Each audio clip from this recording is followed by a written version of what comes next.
Assalamualaikum warahmatullahi wabarakatuh. Gimana kabarnya semua? Ketemu lagi dengan saya dalam sebuah kupasan yang insya Allah bakal ngebuka wawasan kita semua. Persembahan dari Una Production. Oke, kita langsung tancap gas ya. Hari ini kita bakal kupas tuntas bab ke-9 dari kitab At-Tauhid. Ini penting banget karena kita akan belajar soal cara yang benar buat mencari berkah. Dan yang lebih penting lagi, kita akan ngerti kenapa mencari berkah dari pohon, batu, atau benda-benda lainnya itu dilarang keras. Kenapa? Karena ini teman-teman, adalah pintu gerbang menuju dosa yang paling fatal dalam Islam, yaitu syirik. Bab ini dari awal langsung kasih kita peringatan yang super tegas. Jadi akar masalahnya tuh simpel banget sebetulnya. Dalam Islam meminta atau mengharapkan berkah atau istilahnya tabarruk itu nilainya ibadah. Dan aturan utama dalam tauhid itu apa? Ibadah hanya dan hanya untuk Allah. Titik, nggak bisa ditawar.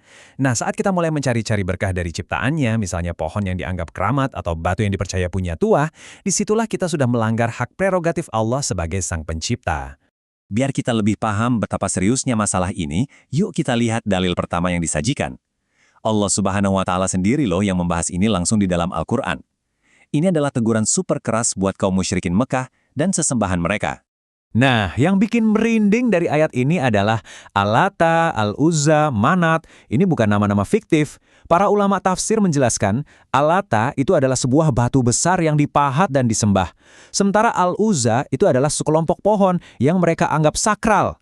Ini jadi bukti nyata kalau dari zaman jahiliyah dulu, objek yang jadi sumber kesyirikan itu ya persis seperti yang dibahas bab ini, batu dan pohon. Oke, sekarang kita pindah ke sebuah kisah nyata yang jadi inti dari pembahasan bab ini. Ini kisah yang dahsyat banget dari zaman Nabi SAW. Ini bisa dibilang studi kasus yang sempurna, yang nunjukin gimana sebuah niat yang kelihatannya baik bisa menjerumuskan pada permintaan yang sangat-sangat berbahaya. Kisah ini diriwayatkan oleh sahabat Abu Waqid Al-Laishi. Beliau ngasih konteks yang krusial banget. Kata beliau, kami ini orang-orang yang baru masuk Islam, jadi pemahaman tauhid kami itu belum dalam.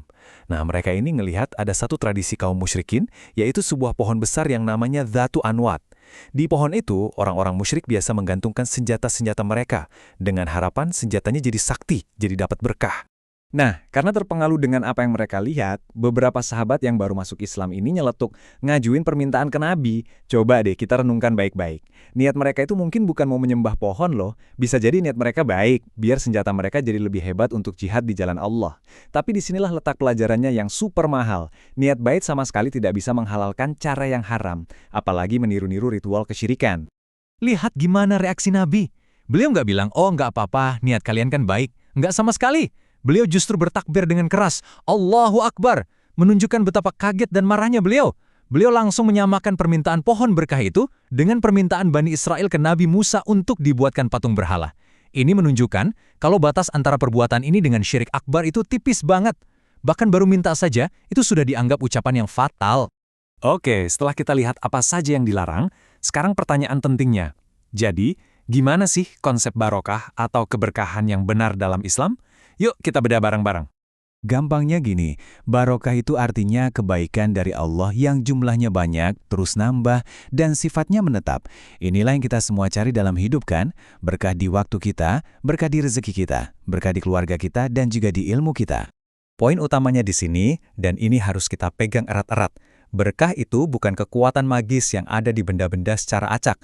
Berkah itu murni, 100% pemberian dari Allah. Dan Allah dengan kasih sayangnya sudah menentukan di mana saja sumber-sumber berkah itu dan gimana cara mendapatkannya. Kita nggak bisa ngarang-ngarang atau bikin inovasi sendiri. Semuanya harus berdasarkan dalil dari Al-Quran dan Sunnah. Dan ini nih penting banget buat kita bedain dua jenis keberkahan. Pertama, ada yang namanya keberkahan zat. Artinya berkahnya itu emang melekat pada zat benda itu sendiri atas izin Allah. Contohnya, air Zam-Zam. Nah, yang kedua ada keberkahan maknawi. Artinya, suatu tempat atau waktu itu jadi berkah karena Allah perintahkan kita untuk beribadah di sana. Contohnya, Ka'bah. Berkahnya itu kita dapat dengan tawaf, sholat di sekitarnya, bukan dengan ngusap-ngusap dindingnya biar dapat kekuatan. Paham ya bedanya? Perkataan Umar bin Khattab ini, wah ini adalah penegasan akidah yang luar biasa. Saat beliau mencium Hajar Aswad, sebuah sunnah, beliau merasa perlu untuk mendeklarasikan di depan semua orang, "Hei, aku melakukan ini murni karena aku lihat Rasulullah melakukannya. Bukan karena aku percaya kamu, wahai batu, punya kekuatan apapun. Inilah kemurnian iman. Kita beribadah karena itu perintah, bukan karena kita mengkultuskan sebuah benda." Nah, Salah paham soal konsep berkah ini akibatnya bukan main-main. Ini bukan masalah sepele, karena ujungnya bisa menyeret kita ke jurang dosa yang paling besar dan tidak terampuni jika kita tidak bertaubat, yaitu syirik. Perbuatan mencari berkah pada selain Allah ini bisa jatuh ke dalam dua level bahaya. Bisa jadi syirik kecil kalau kita cuma meyakini pohon atau batu itu sebagai sebab atau perantara datangnya berkah, tapi tetap yakin kalau yang ngasih berkah itu Allah. Ini syirik, karena kita menjadikan sesuatu yang bukan sebab syar'i sebagai sebab.